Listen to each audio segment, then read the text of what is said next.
जो शरीर भाव में है वो शरीर बनकर जीते हुए शरीर भाव को और सघन करता है।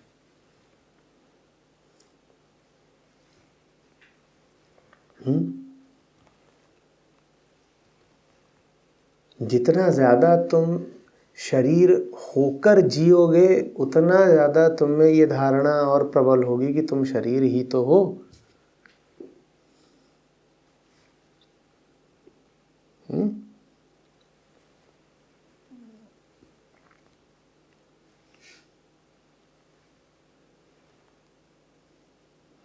एक आदमी था मस्खरा,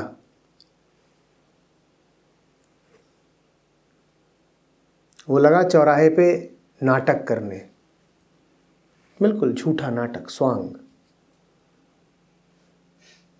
क्या स्वांग कर रहा है कि वो नशे में है, और नशे में होने का नाटक करने के बड़े लाभ होते हैं ना। तुम कुछ भी कर सकते हो, फल वाले का फल उठा के खा लिया, कोई तुम्हें कुछ नहीं कहेगा, अरे ये तो नशे में है। किसी को छेड़ दिया, कोई कुछ नहीं कहेगा, अरे ये तो नशे में है। पुलिस भी बस डांट के धमका के थप्पड़ मार के छोड़ देगी, ये तो नशेड़ी है, कौन इसको।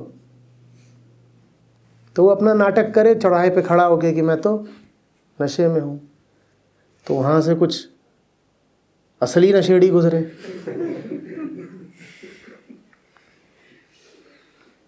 उन्होंने उसको धर लिया, नहीं तो नशे में अपना यार है, ये तो नशे में है, अपना यार है। अब वो भी क्या करे, सही बात है, जैसे वो नशेड़ी वैसे ये भी नशेड़ी बना हुआ है। तो उसको खींच करके ले गए मधुशाला की ओर।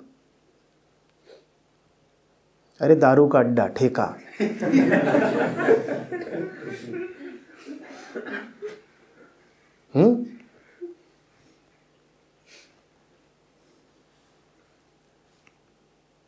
और कुछ घंटे बाद पाया गया कि ये आदमी जो सिर्फ स्वांग कर रहा था नशे का, ये वास्तव में नशे में धुत है। तुम जो अपने आप को बार बार बनाए रहते हो, प्रपंचवश ही सही, स्वांगवश ही सही, तुम वही बन जाते हो। जब तुम स्वांग करते हो तो तुम्हें लगता है तुमने पूरी दुनिया को बेवकूफ़ बना दिया।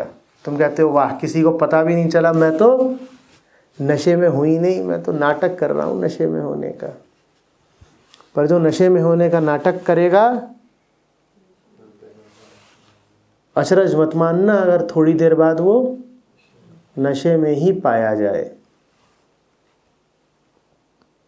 क्योंकि जो होने का तुम दिन रात अभिनय कर रहे हो, जो तुमने अपने लिए किरदार चुन लिया, इस व्यक्ति ने अपने लिए क्या किरदार चुन लिया था कि नशेड़ी हूं, उसी किरदार के अनुरूप तुम्हें आचरण भी करना पड़ेगा ना। तो अब नशेड़ी को क्या आचरण करना पड़ेगा कि उसे दूसरे नशेड़ियों की संगत करनी पड़ेगी और मैखाने भी जाना पड़ेगा। अब जब मैखाने पहुंच ही जाओगे तो नशा भी हो ही जाएगा। तो शरीर भाव भी तुम पर ऐसे ही चढ़ा है। तुम शरीरी होने का किरदार निभाते हो और किरदार निभाते निभाते शरीरी ही हो जाते हो। बहुत सोच समझ के किरदार निभाया करो, बहुत सोच समझ के कुछ भी कहा या करा करो।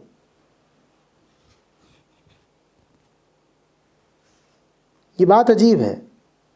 जब तुम कहते हो कि तुम्हें बुरा लग रहा है, वो क्षण है जब तुम्हें जो लग रहा था वो कई गुना बढ़ जाता है।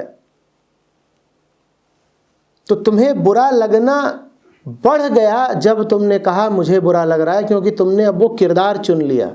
हमने कहा जो किरदार तुम चुन लेते हो तुम वास्तव में वैसे ही हो जाते हो। तुम्हें बुरा लग रहा हो, तुम कहो मत कि बुरा लग रहा है, तुम्हें बुरा लगना कम हो जाएगा। तुम्हें बुरा लग रहा है, तुम कह दो कि मैं वो हूं, तुम अपनी परिभाषा बना लो कि मैं वो हूं जिसे बुरा लग रहा है। तो जो कुछ तुम्हें लग रहा है वो वास्तविक हो जाएगा, वो असली हो जाएगा, वो बढ़ जाएगा। नशेड़ी ने क्या करा था? उसने ये घोषणा ही तो करी थी कि मैं नशे में हूं। देखो, घोषणा करते ही वो नशे में आ गया ना। तो तुम जो कहते हो वही तुम हो जाते हो। मत बार बार कहो कि तुम ये हो और वो हो। जो कह रहे हो वही तुम्हारी किस्मत बन जाएगा।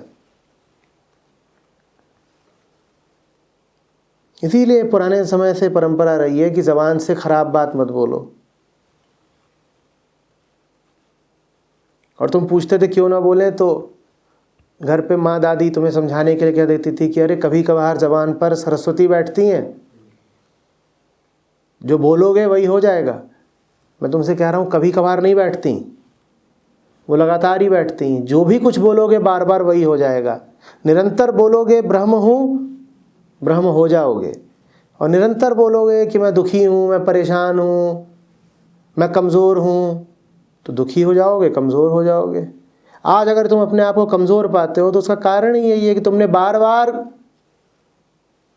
डंका पीटा है कि मैं तो कमज़ोर हूँ, तो लो हो गए।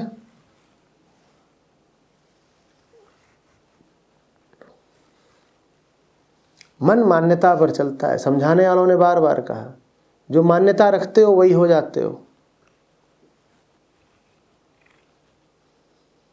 तो ये मत पूछो शरीर भाव से बाहर कैसे आऊं। देखो कि तुम बार बार लगातार रोज शरीर भाव को प्रबल कैसे करते हो। शरीर को भूख लगी तुम खाने भग लेते हो, शरीर को नींद आई तुम सोने चले जाते हो। कभी तुमने और अब शरीर में भेद रखा? कभी तुमने ये कहा कि ये मांग शरीर की मांग है, मैं नहीं पूरी करूंगा, मैं अलग हूं? इसी तरीके से तुम मन बन के जीते हो। मन में ईर्ष्या उठी, वास्तव में जो मन में ईर्ष्या मन की नहीं हो, तन की ही है। वो तुम्हारी कोशिकाओं की है, वो तुम्हारी ग्रंथियों की है, वो तुम्हारे भीतर जो सब रसायन बैठे हैं और जो ग्लैंड्स बैठी हैं उनसे उठ रही है। पर तुम तुरंत कह दोगे कि अरे मुझे ईर्ष्या उठी है या मुझे बुरा लगा है। तुम अपने आप को लगातार एक रूप करते रहते हो अपने शरीर से। तुम कभी ये कहते हो शरीर को ईर्ष्या उठ रही है, पर हमें कोई ईर्ष्या नहीं सताती, हम वही करेंगे जो सही है, हम धर्म के साथ रहेंगे। शरीर को ईर्ष्या उठी नहीं कि तुम तुरंत शरीर के कहे अनुसार आचरण शुरू कर देते हो। करते हो कि नहीं? जैसे शरीर को भूख लगी तुम चल पड़ते हो, अरे रसोई कहाँ है। वैसे ही ईर्ष्या उठी नहीं कि तुम तुरंत कह देते हो जिससे ईर्ष्या उठ रही है उसका मुंह नहीं देखेंगे, उसका मुंह नोच लेंगे, मार देंगे।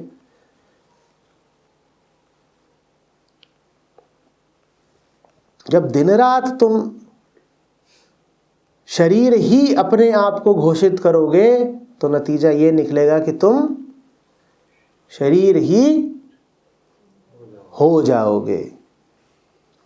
सही घोषणाएं करो।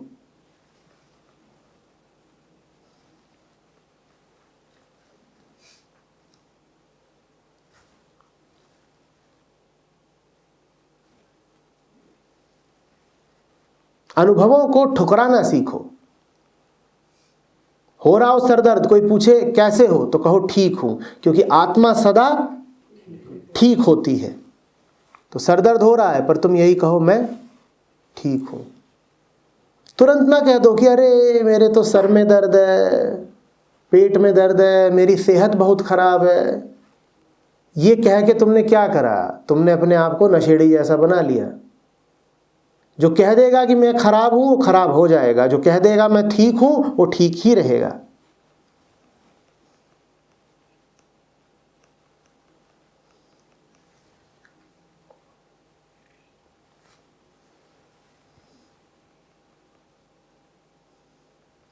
दुख के बादल छा रहे हो, अवसाद घना हो रहा हो, तुम कहो हम मस्त हैं। कोई कहे कि तुम पिटी हालत में लगते हो तो कहो अच्छा ठीक है, त्रस्त है पर मस्त है। त्रस्त है पर मस्त है। त्रस्त होना छोटी बात है, मस्त हैं, ये बड़ा सच है। बड़ा सच सदा यही है कि हम तो मस्त हैं, क्योंकि मस्ती आत्मा की बात है। हम न शरीर हैं न मन है, हम वो हैं जो सदा मस्त ही रहता है। हम सच्चिदानंद हैं।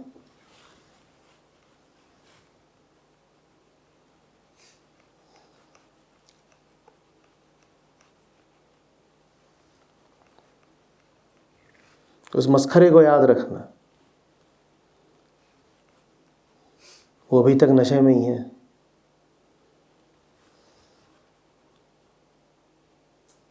दिल लगी भारी पड़ गई।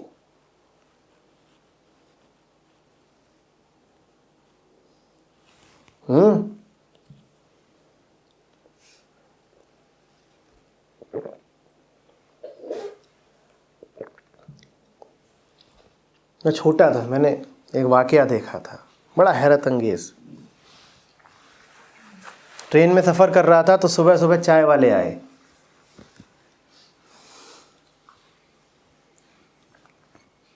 वो क्या बोल रहे हैं?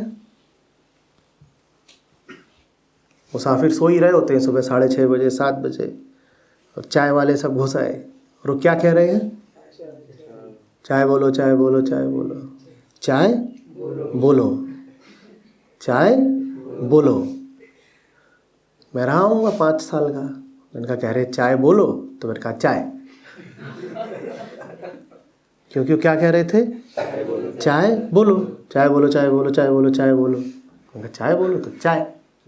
तो एक रुक गया, वो रुक गया, मैं सहम गया, मैं तो रुक ही गया। मैंने कहा मम्मी ना देख लें कि मुझे चाय पीने की मनाही थी। बहुत लंबे समय तक ये चाय कॉफ़ी इत्यादि स्पर्श ही नहीं हुए बचपन में, छूने से ही। अब 5 साल के बच्चे ने चाय वाले को खड़ा कर लिया, इतने बड़ा वो लेकर के। सांप सूंघ गया। देख रही हैं कि चाय वाले को रोक लिया है, क्या हरकत कर रहा है। मैंने बोला जा आगे, रुको मत, जाओ जाओ। तो मुझसे बोलता है बोला क्यों? क्या बोलता है? बोला क्यों? मेरे जी में आया, कहूँ कि तू ही तो कह रहा था चाय बोलो, चाय बोलो, तो मैंने बोल दिया। पर बात में समझ में आ गई, जो बोलोगे वो हो जाएगा। दूसरा तुमको उकसा भी रहा हो कि बोलो बोलो, तो भी बोल मत देना। दूसरा लाख बोले चाय बोलो, चाय बोलो, चाय बोलो, चाय बोलो, तुम चाय बोल मत देना, वो रुक जाएगा, पीनी पड़ेगी।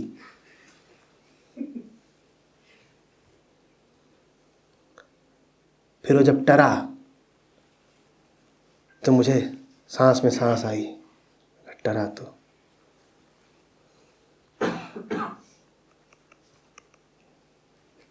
लग भी रहा हो तो बोल मत देना।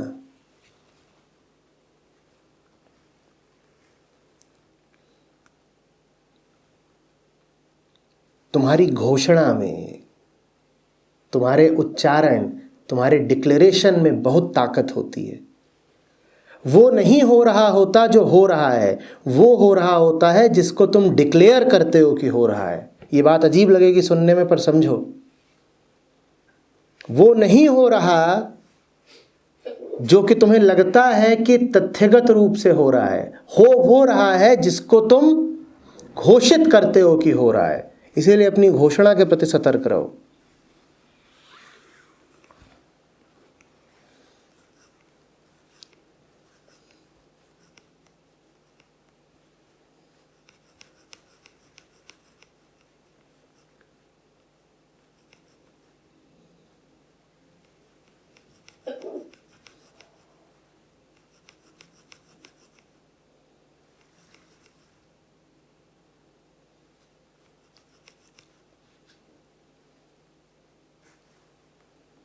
इतनी आसानी से मत कह दिया करो कि अरे जिंदगी खराब है या लुट गए।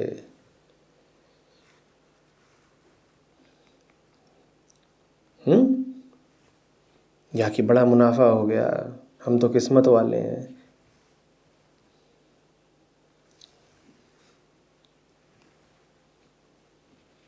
मैं शब्द का उपयोग बहुत सोच समझ के किया करो। बड़े सतर्कता, बड़े विवेक के साथ। सस्ते में मत बेच दिया करो मैं को। मत कह दिया करो कि मैं फलाने का बाप हूँ, फलाने का पति हूँ। ऐसे ही तो शरीर भाव जिंदगी बन जाता है ना। फिर मैं कहते समय 100 बार सतर्क रहो, तुम्हारी घोषणा तुम्हारी जिंदगी बन जाएगी।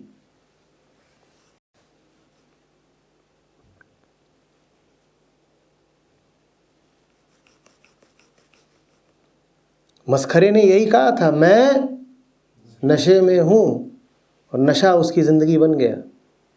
मैं का उपयोग बहुत सावधानी से।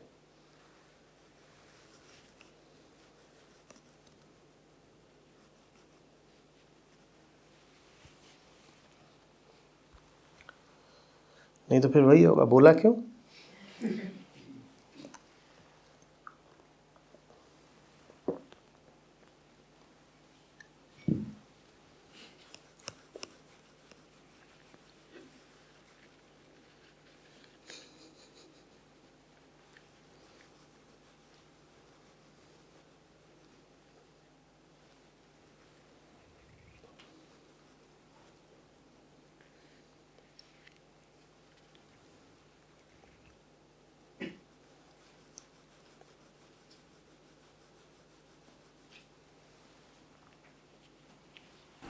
अभी आपने बताया आचार्य जी इसके बारे में कि हमें जो उद्घोषणा करें वो उसके बड़े हम सतर्क रहें। पर जब हम अवलोकन लिख रहे होते हैं तो ज़्यादातर हम जो मन की स्थिति है उसको उस हिसाब से लिखते हैं। तो दोनों ही बात कही जा रही है, मतलब दोनों ही बात आपने कही है कि अवलोकन हो बिल्कुल ऐसा हो और उद्घोषणा भी बड़े ध्यान से करो। तो इसका मतलब है कि तुमने अपने अवलोकन का अवलोकन नहीं किया है ना। अवलोकन लिख दो, फिर उसके नीचे लिखो पुनश्च। पुनश्च समझते हो, PS। इस पूरे अवलोकन में झूठा मैं भाव भरा हुआ है।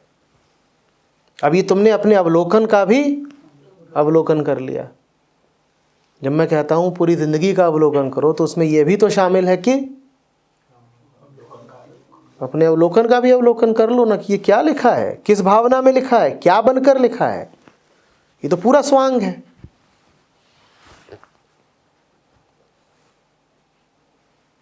तो अब लिखा करो अवलोकन और उसके नीचे पुनश्च, पोस्ट स्क्रिप्ट। इतना सारा लिख दो, फिर उसके नीचे एक पंक्ति और जोड़ दो, ये सब झूठ है।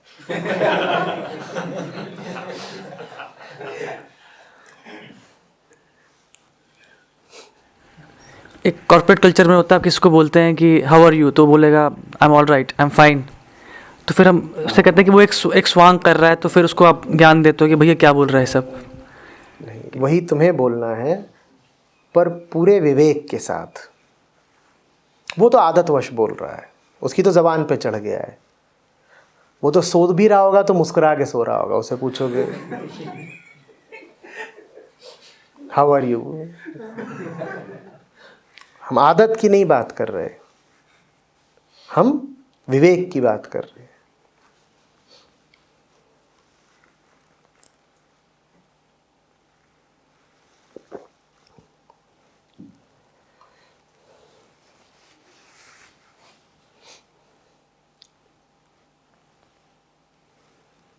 एक को तो मैंने ये साधना बताई थी कि तुम्हें मुस्कुराना नहीं है, तुम्हें मुस्कुराना नहीं है, क्योंकि ये उनकी बेहोशी की सबसे बड़ी अभिव्यक्ति थी कि वो हर समय मुस्कुराते रहते थे।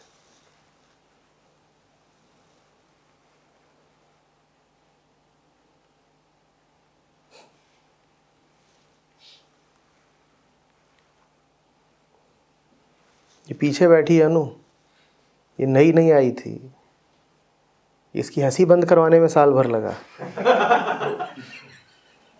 तुम 2013 की रिकॉर्डिंग सुनो, मैं बोल रहा होता हूँ और पीछे से एक हास्य संगीत पार्श्व में बज ही रहा होता है। फर्क नहीं पड़ता मैं क्या बोल रहा हूँ, मैं कुछ भी बोल रहा हूँ पीछे से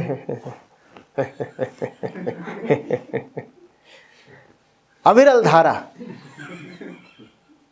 जैसे ऋषिकेश में सत्र हो, पीछे से गंगा बह ही रही हो।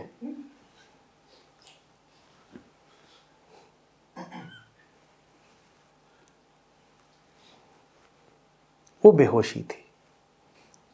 कहीं से सुन लिया, पढ़ लिया, सीख लिया कि हर वक्त हंसते रहना चाहिए। हंसे ही जा रहे, हंसे ही जा रहे। लाफ मोड ऑन, वो बंद ही नहीं हो रहा, बटन जाम हो गया है, दबाने वाले ने दबा के छोड़ दिया।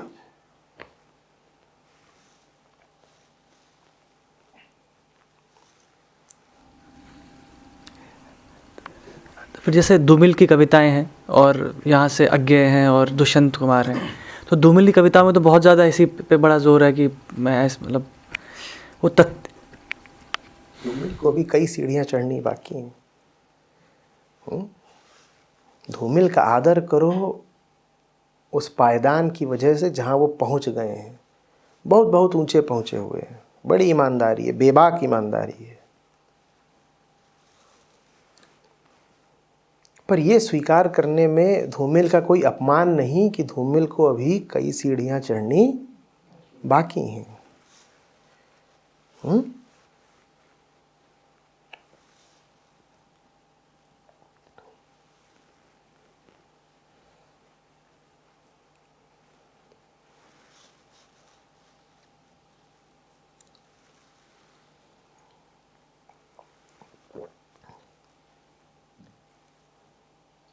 हम बड़े नैतिक किस्म के लोग हैं। हम ये नीति बना लेते हैं कि जिसका सम्मान करना है उसका सिर्फ सम्मान ही करना है, और जो बुरा है वो सिर्फ बुरा ही बुरा है।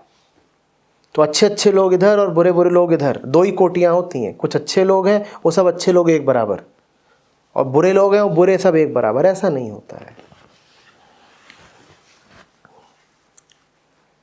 ये तो एक सतत श्रृंखला होती है। ये 100 मंजिलों का मकान है, इसमें हर मंजिल पर लोग पाए जाते हैं।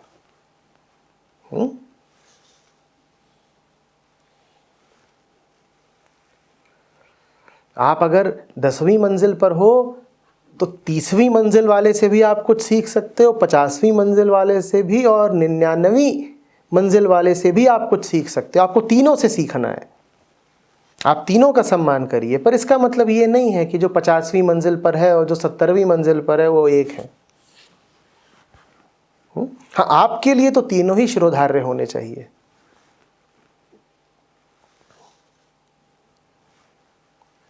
जो ऊपर है उनका सम्मान करो, जो नीचे है उनको सहारा दो। यही है रिश्ते। और क्या होते हैं रिश्ते?